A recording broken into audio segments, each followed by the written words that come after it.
Olá galera, tudo bem com vocês? Aqui é o professor Israel mais uma vez para mais uma aula de biologia e hoje a gente vai tratar de mais um tema a respeito de evolução, que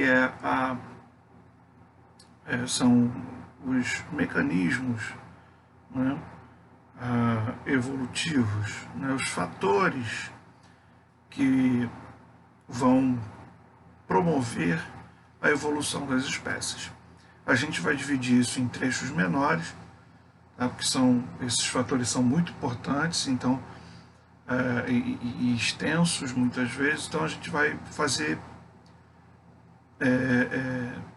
aos poucos. A gente vai dividir em alguns fatores, tá?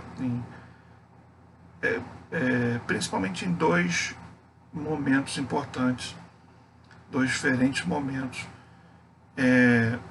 da evolução, tá? Então, vamos olhar para esses fatores hoje. Hoje a gente vai começar com os fatores que ampliam a variabilidade genética de uma população, né, de uma espécie. Então a gente vai falar desses fatores que ampliam, para depois a gente falar dos fatores que reduzem a variabilidade, tá? Então vamos lá, vamos para mais uma aula de biologia aí. Vamos lá então. Como eu já disse, a gente vai falar dos fatores evolutivos, né, nessa aula de hoje. Então a gente vai mostrar, né, os fatores que contribuem com o aumento da variabilidade genética das populações. Tá? Esses fatores que definem, né, são os fatores que definem, ou que diferenciam o darwinismo da teoria moderna da evolução. Tá? Lembrando lá que a gente já viu, né, no momento anterior, a gente já falou das teorias evolutivas e falamos que Darwin propôs a seleção natural, porém, ele não sabia, ele só propôs que os organismos eram diferentes dentro de uma mesma população, né, que os filhotes nasciam dentro de uma espécie, os indivíduos nasciam diferentes entre si, mas ele não sabia demonstrar por que essa diferença acontecia. Isso só vem a partir do século XX, depois dos estudos de Mendel serem olhados de volta, e aí uma série de fatores, uma série de estudos em genética começarem a mostrar o que era a mutação, o que era, né, essa alteração genética que fazia com que seres fossem diferentes ao longo das gerações. E então, juntando esse conhecimento, né, da genética no século XX com a evolução de Darwin, surge a teoria moderna da evolução, que vai envolver então os fatores evolutivos. Quais são eles aí? A gente vai ter principalmente esses quatro fatores: a mutação e a recombinação gênica, a seleção natural, que já estava proposta lá em Darwin, né? Essa aqui é a ideia de Darwin, que permanece, tá? Ela não muda, inclusive as suas ideias principais não mudam. Tá? Podem ter variações, ampliações do conceito, mas a ideia principal continua valendo, de que o ambiente seleciona aqueles indivíduos que estão com maior aptidão para sobreviver naquele determinado ambiente. Então, cada ambiente vai ter o seu próprio grupo, né, o seu próprio grupo de fatores de pressão seletiva. Né? E a deriva gênica, que é um outro fator que também diminui a variabilidade genética, assim como a seleção natural, mas que ela tem um papel muito mais aleatório do que a seleção natural. Mas a gente vai ver esses dois aqui no próximo momento. Tá? Esses dois nós vamos ver no próximo momento. A nossa aula de hoje vai focar nos fatores de ampliação que aumentam a variabilidade. Tá? Então, mecanismos que aumentam a variabilidade genética das espécies, nós temos a mutação e a recombinação gênica. Dentro da recombinação gênica, nós vamos ter esse fator aqui, que é migração ou fluxo gênico, tá? Também chamado de fluxo gênico, tá? Que é junto à recombinação, né, e à mutação, fatores que ampliam a variabilidade genética. O que é isso? Então tem uma população aqui de indivíduos, né, de um inseto, que todos são brancos, e aí eles têm lá o seu genoma, né, o seu genótipo, né, sua forma genética, e uma outra população aqui isolada, que tem um outro padrão genético. Quando um indivíduo desse aqui consegue migrar para o lado de lá, né, sendo indivíduos da mesma espécie, obviamente, tá? Eles são diferentes, mas são de uma mesma espécie. São populações diferentes, né? Essa aqui seria uma população 1, e esse aqui uma população 2. Eles são da mesma espécie e indivíduos aqui migram.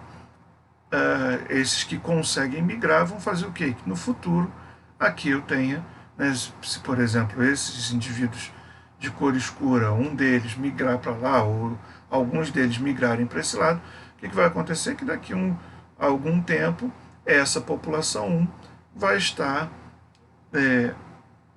com suas características ampliadas, com maior variabilidade, né?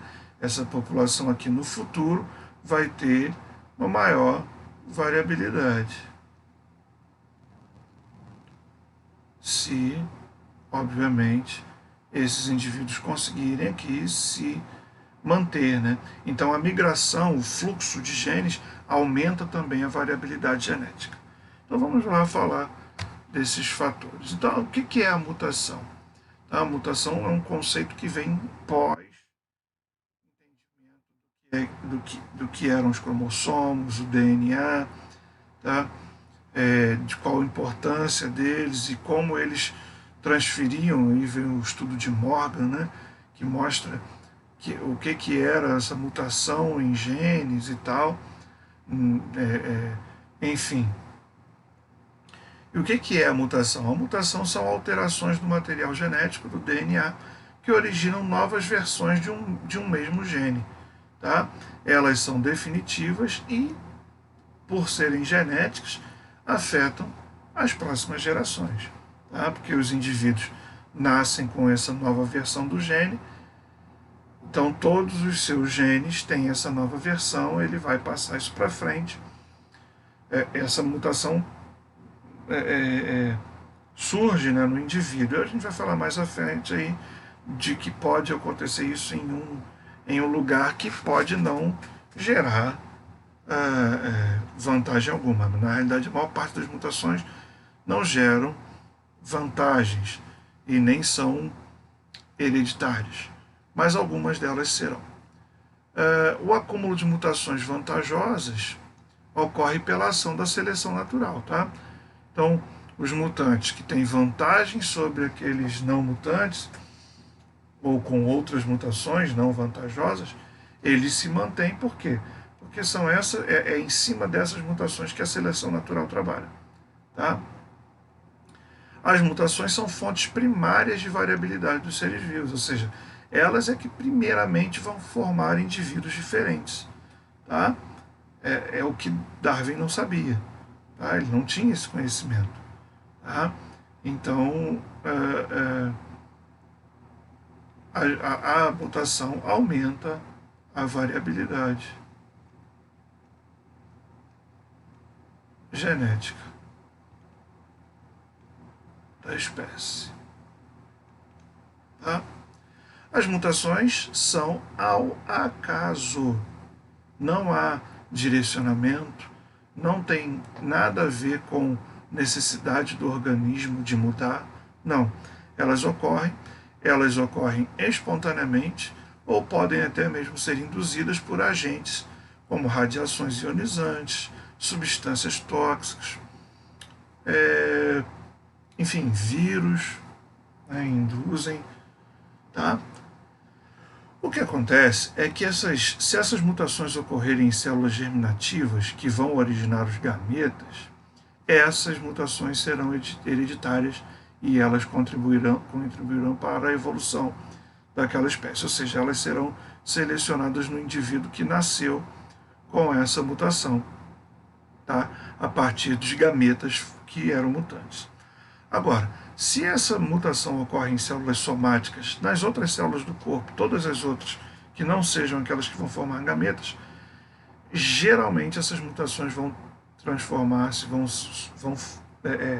formar cânceres ou alterações tumorosas, tá? Nem sempre câncer, mas apenas, tá?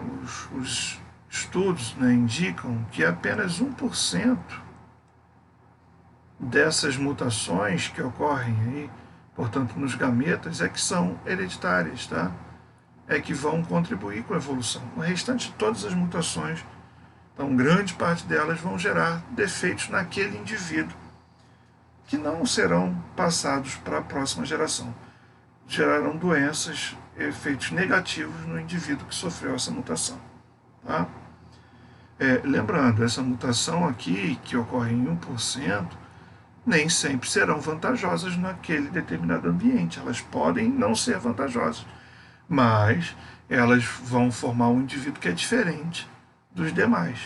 Um ou vários indivíduos diferentes dos demais. Tá? E que aí, se eles tiverem vantagem, se essas mutações forem vantajosas, elas serão selecionadas positivamente. Tá? Bem, quais são os tipos de mutação que a gente vai ver?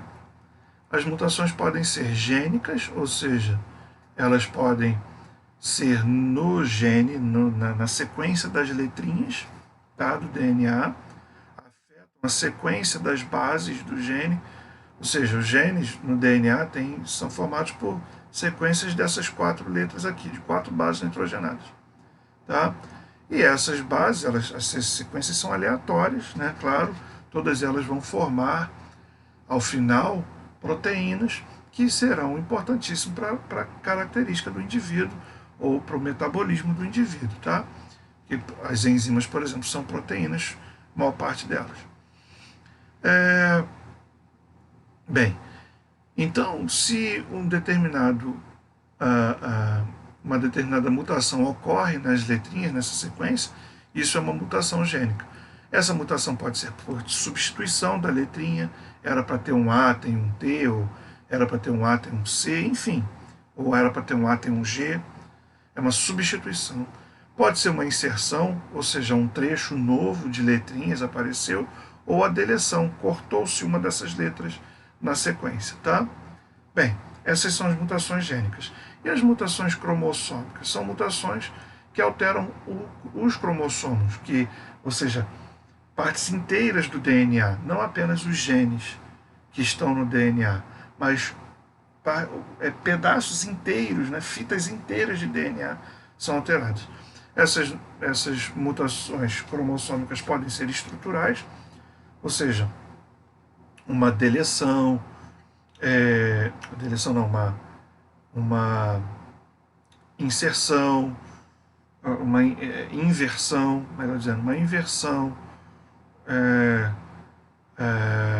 enfim, são vários tipos, tá, de mudanças estruturais, tá, a perda de uma parte, e as numéricas, que a gente chama de euploidias, quando tem a inserção de um conjunto inteiro de cromossomos, ou apenas de um ou outro cromossomo. Por exemplo, a trissomias, né? Trissomia do 21, que gera a síndrome de Down, é uma mutação cromossômica. Tá? Então, elas afetam cromossomos como um todo. Tá? Bem, aqui temos um exemplo de uma mutação do gene que codifica a hemoglobina, a cadeia beta da hemoglobina, tá? Do sangue. Altera aí as letras. Então, por exemplo, a hemoglobina, a hemácia normal tem hemoglobina normal. Essa hemoglobina normal, ela é formada por essa sequência aqui no DNA, tá? CTT. Tá? uma mudança simples aqui, ó, vai formar uma hemoglobina mutante, que vai transformar isso aqui numa hemácia com forma de foice, que a gente chama isso aqui de anemia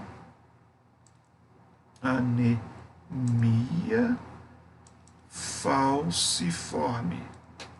Tá? É uma alteração genética bastante frequente no Brasil, que a gente descobre aí no teste do pezinho, tá? É uma delas. E aqui seria CTT, o normal, passa a ser CAT. Então teve uma alteração que mudou aqui o RNA mensageiro, que vai para o citoplasma para fazer síntese de proteínas, e mudou aqui ó, o aminoácido, era uma glutamina, passa a ser uma valina. Tá?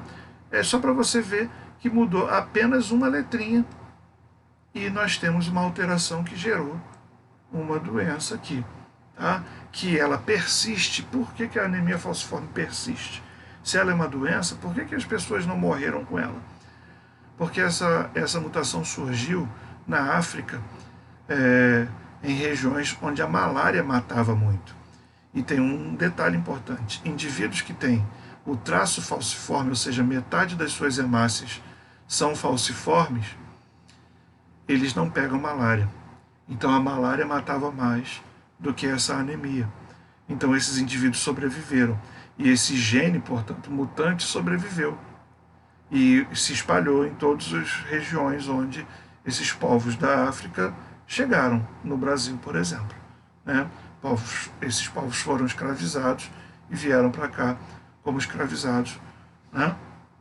Então, a anemia falciforme é um traço que a gente tem na nossa genética, justamente por conta disso. E foi uma substituição de uma única base, né, do DNA. Beleza, gente?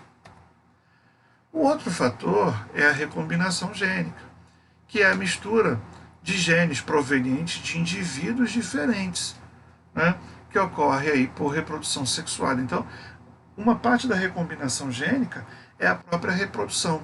Então, uma parte dela pode ser dada, então, pelo fenômeno também da migração, né? Quando o indivíduo, ou o fluxo gênico, quando o indivíduo de uma população chega em outra, aumenta a recombinação gênica. Também ocorre por dois processos que acontecem durante a meiose, tá? O crossing over, que é uma troca que a gente vai mostrar já já, e a segregação independente desses alelos que foram, desses cromossomos que trocaram perninhas.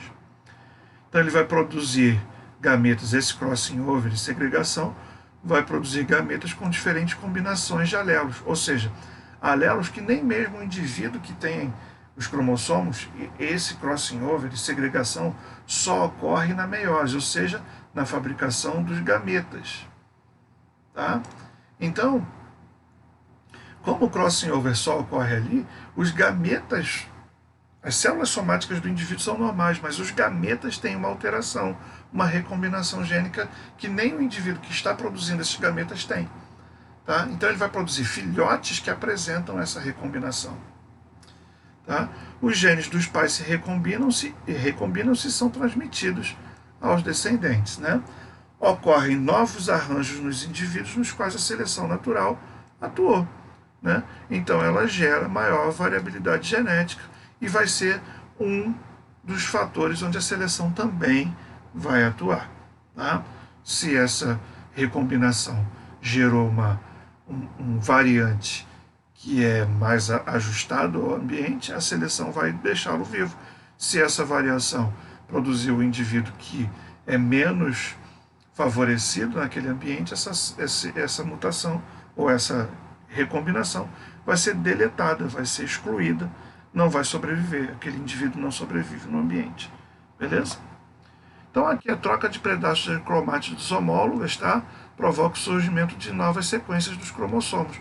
Então aqui eu tenho um par de homólogos, tá? Um par de cromossomos, por exemplo. Isso aqui veio do pai, isso aqui veio da mãe, eles estão duplicados. Tá? E aqui nós vemos a troca durante a meiose, eles trocam. E aí quando vão fazer gametas, esse aqui vai formar um gameta, um tipo de gameta, esse aqui vai formar outro tipo de gameta. E aqui, isso aqui vai se separar, tá? olha como é que esse gameta, eu vou ter um gameta aqui, todo verde, o outro gameta aqui que teve uma alteração. Eu vou ter aqui um gameta aqui todo vermelho, e eu vou ter um outro gameta aqui que teve também uma alteração, vermelho com verde. Tá? Mostrando que eu vou ter 4 tipos de gametas possíveis diferentes a partir de uma recombinação entre eles. Tá? Se fosse só assim, ó, isso aqui produzisse um gameta e esse aqui outro gameta, eu só teria 2 tipos de gameta, os vermelhos e os verdes. São 4 gametas de 2 tipos. Aqui com essa recombinação eu já tenho 4 gametas de 4 tipos diferentes. Beleza? Bem, alterações no material genético aumentam as variações de indivíduos na mesma espécie, né? Produzindo gametas com variações que vão ter descendentes com características variadas. Beleza, gente? Então, essa é a aula que mostra, que falou dos fatores evolutivos que ampliam a variabilidade genética de uma população. Beleza? Então vamos aí fazer exercícios para fixar esses conteúdos. Beleza, gente? Valeu, aquele abraço.